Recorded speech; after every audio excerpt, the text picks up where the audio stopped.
I'll address the coaching staff changes first, or additions.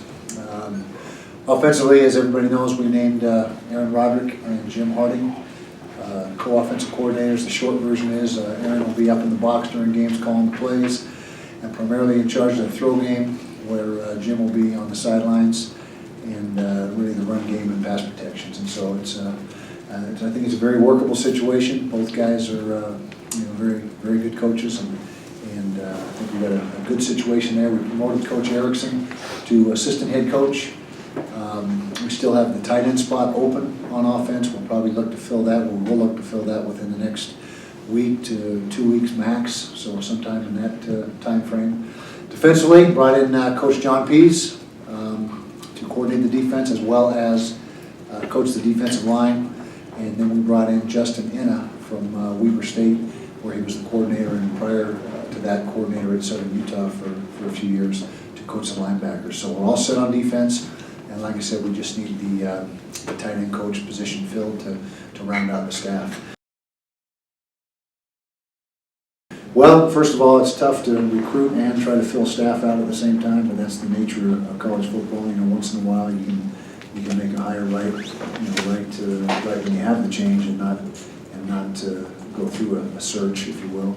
But I certainly during the time trying to recruit and interviewing and talking to prospective coaches, when all was said and done, there were some coaches on our staff, particularly Morgan Scally. He's an excellent football coach and was definitely a candidate for that spot. But when I had the chance to finally catch up with Coach Pease and talk to him and gauge his interest, which turned out to be very, very strong, I felt that was the best thing for us at this time. We'd rather have excellent on both, and that's what you look for. But and I understand where you're coming from with your question, and I think certain position groups are different than others. And certain position groups are more demanding to coach than others. I don't think there's any secret about that. But the one common denominator we strive for across the board is, college football is all about recruiting, and recruiting is the number one thing that will either make or break you. And so that is always right up there at the top. Now, you still got to have the expertise and the knowledge and be able to coach, at a certain level. But the ideal is to have a guy that is excelling at both.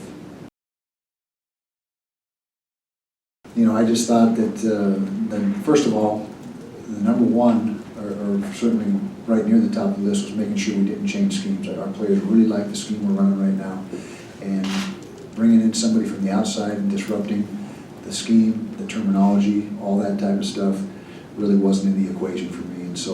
And plus we have good coaches right here on staff that the players really, really like and really play for. And Jim and Aaron are two of those guys, and there's more on the staff obviously, but to be able to continue on not having hopefully missing a beat in any way, shape, or form with the scheme and the direction we're going and the personnel that we have in the program. We've been recruiting to the spread for a few years now, and so that was something that was not going to happen. We're not going to bring in a guy in from the outside that was going to make a whole step change.